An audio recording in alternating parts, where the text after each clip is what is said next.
Hello. In this video, I want to revisit the getting by from colliding balls or block problem. In this problem, we have two blocks that collide with each other or with the wall, and somehow the digits of pi appear. It's been covered in many videos and many articles. I have a link to a few in the description below, that I will be using mainly an approach that I haven't seen in any video yet, but is inspired by a paper that you can download at also a link that is provided below. What's interesting is that you can solve the problem using only high school physics and math. There is no complex linear algebra, there is no calculus in this video. I will be cheating a bit as I will use the dot product and the fact that the tangent of x is close to x for small x. But I will do a follow-up video in which the formulas and the points in the proof where I use this will be explained in greater detail, so that if you don't know what the dot product is and you don't know this approximation, you will not lose anything. You can still follow everything by using the material in the other video. So with basic algebra, conservation of energy, conservation of momentum, the definition of cosinus and tangent, just basic trigonometry, and the equation of a circle, x squared plus y squared equals r squared, and that's all you need to know to eventually understand everything. So in the problem, what we have is a plane or straight line. This is a 1D problem on which you have a large ball and a small ball. And at the end of the plane, there is a wall. Now I will say that the large ball has a mass capital M and the small ball mass capital lowercase m, and the ball goes with the velocity capital V and this ball with the velocity lowercase v. So in the problem, we want to know for the initial condition in which the small ball doesn't move initially, the large ball moves with the velocity v0, which the velocity is not really important, and we have that, of course, the small ball is less massive than the large ball. What will happen? Well, the physics intuitively tells us that the large ball will first hit the small ball. It will slow a little, but since the small ball has a much smaller mass, it will not stop. So the small ball will start going towards the wall, hit the wall, get back, hit the large ball again, at which point the large ball will slow down a bit, and so on, until the small ball goes so fast and the large ball goes so slow that the next collision, the large ball will go the other way and keep on start accelerating. When will this end? Well, this will end when the large ball goes so fast that the small ball can never reach it. So the last collision will be the one in which the speed in absolute, so the speed of the large ball becomes larger than the speed of the small ball. Now, an interesting manner of solving the problem is using the conservation of energy. Conservation of energy, we know that the kinetic energy of the small ball plus the kinetic energy of the large ball equals to a certain value, which is a constant.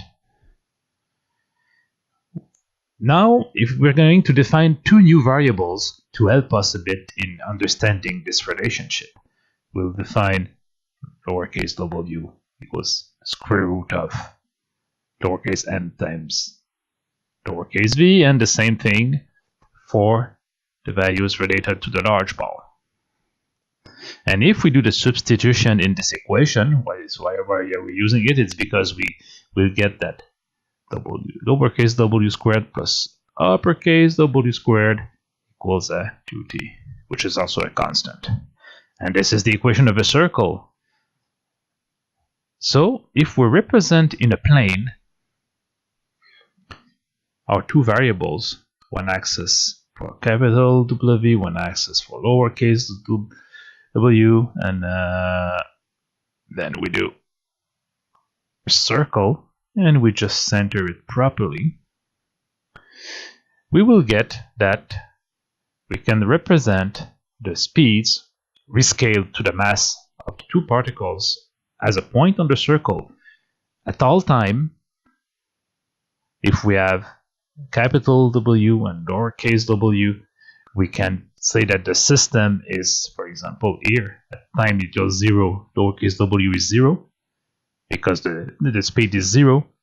We start here, and at any point we will remain on this circle. So the problem of solving this physics problem now transfers to our problem of geometry. Where are we on the circle after each collision? Well, there are two types of collisions. The first one is a ball-ball collision. In a ball-ball collision, we know that momentum will be conserved. So we have the momentum of the first particle plus the momentum of the second particle is a constant. Now, this is where I use the dot product, but you can prove the relationship I will use using the dot product in another manner.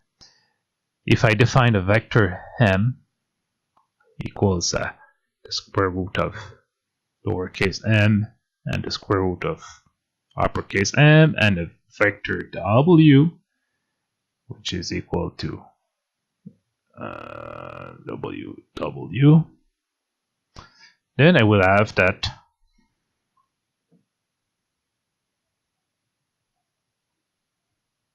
okay.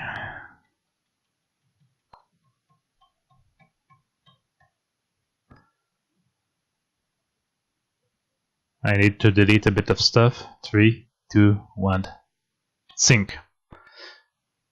Now I will rewrite this relationship as a relationship between the two vectors. The first one, I will rewrite it, use a vector w, which has coordinates capital W, lowercase w, and I will define a vector m, which has as coordinates the square root of capital M and the square root of lowercase m. So as I say, this is all using vectors. You don't need that to understand the problem because there will be a formula at the end and I can obtain it in a different manner, which I will do in the other video. But to be brief in this video, which will already be long enough, that's the way I will do it. Now, if we use the dot product, we can see that this relationship here is equal to the dot product of W and M. Let me rewrite that.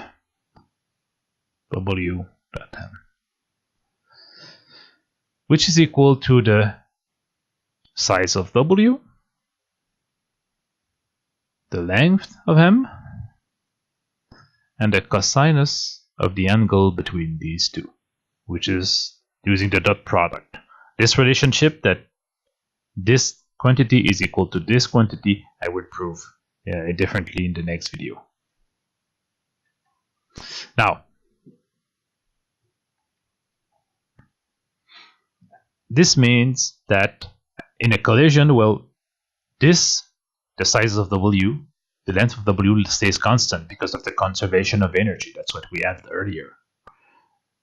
The length of this vector, well, those are the masses of the balls. They don't change, so this stays constant. The only thing that can vary in the collision is this, and for this to be constant and something to happen, we need to reverse the sign of alpha. You know that the cosine of an angle is equal to the cosine of minus the angle, and it's the only way to get your result. So if we go back to our circle and we trace a line that will correspond to the vector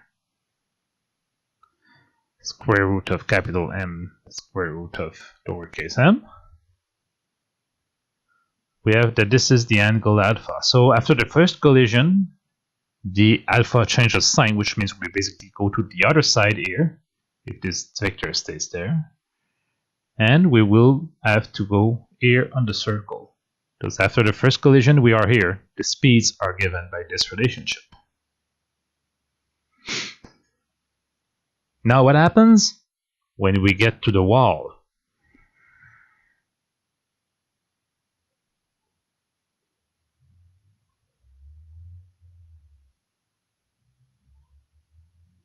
When we get to the wall, the small ball simply reverses speed. It comes to the wall with a certain speed, and by conservation of energy, it's got to have the same speed when it leaves. And since it can't go through the wall, it must reverse direction. So the velocity changes sign. That's it. And if we go here, we remember that lowercase w is basically a constant times the velocity of the small ball, which means that we reverse the sign. We go just on the other side. So if you see that, we reverse the sign of lowercase w, but uppercase w doesn't change. Well, of course, it doesn't touch anything. There's no reason for this ball to change velocity. So we had the second collision between the ball and the ball. We reverse, here we go. And what is this angle? Well, it's twice alpha. Okay, now the small ball comes back to the large ball. It will hit it. Once again, we do a reflection about this line.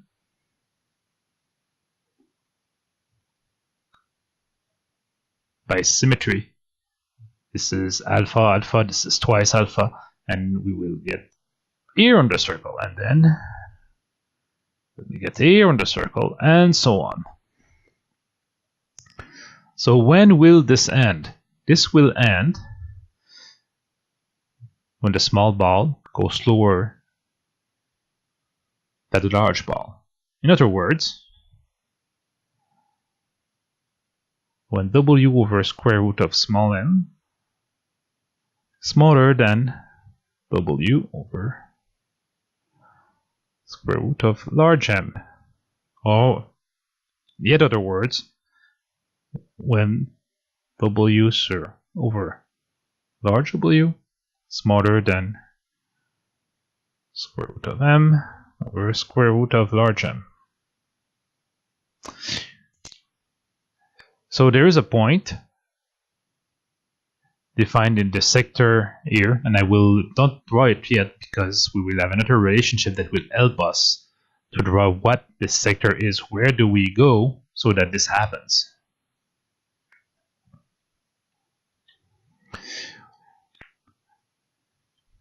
So in the we need to find something that relates to square root of m's. We only have a vector here. That's that. And if you look at this triangle, you will see that the tangent of alpha, it equals to the square root of m over capital M.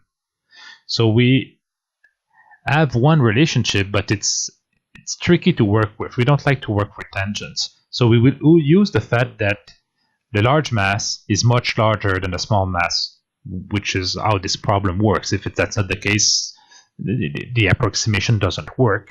So if the small mass is much smaller than the large mass, then alpha equals the square root of m over m.